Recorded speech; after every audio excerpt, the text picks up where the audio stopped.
Hi, this is Miss Christy. How are you doing? I hope everything is great with you. So, today also I'm going to talk about present perfect and past simple. I made a first part already and this is second part. Let's get it started. We use the present perfect when we talk about something that happened in a period of time up to the present.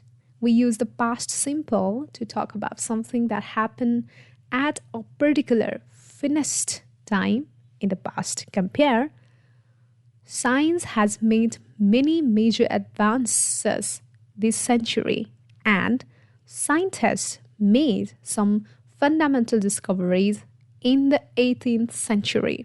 See, got my point? He puts to good use things that other people have thrown away. And I threw away most of my old books when I moved house.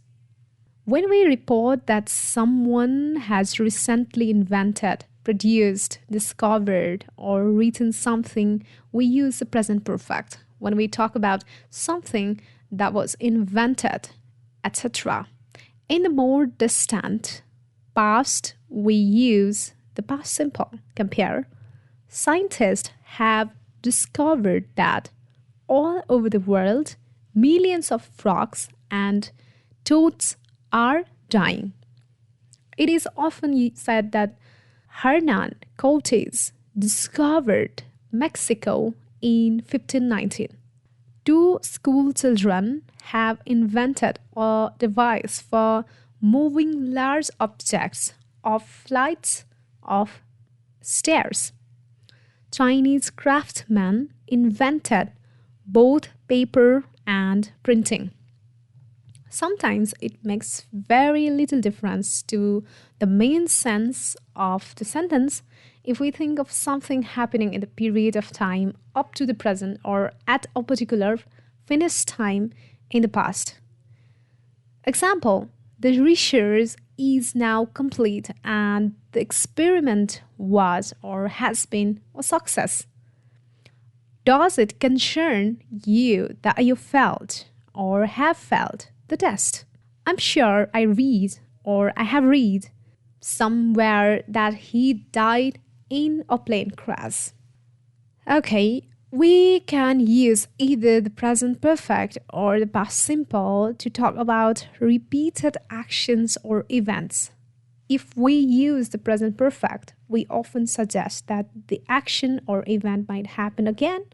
Sometimes we emphasize this with phrases such as so far and up to now.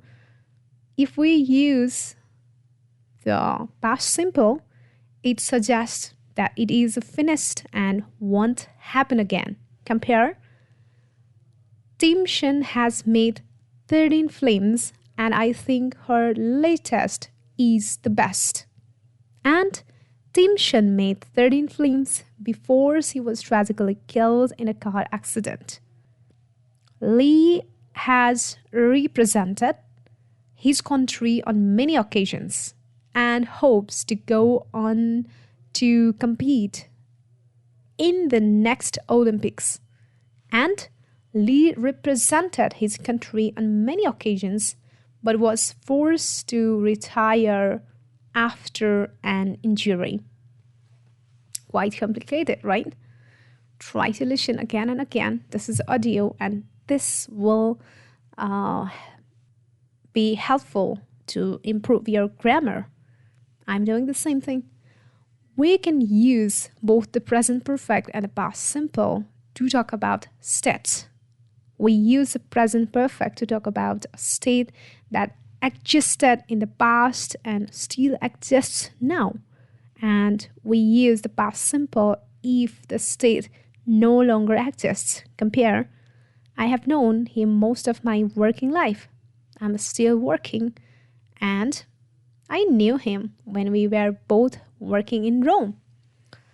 We have belonged to the tennis club since we moved here. We still belong to it. And we belonged to the tennis club in the village we used to live in.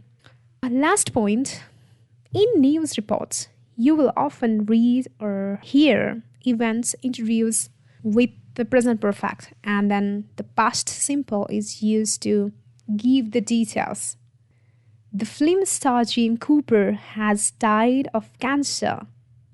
He was 68 and lived in Texas. A teacher from Oslo has become the first woman to cross the Antarctica alone. It took her 42 days to make the crossing with her dog team. The US space shuttle Atlantis has returned sadly to Earth. It landed in Florida this morning. Do you understand anything? Please comment below.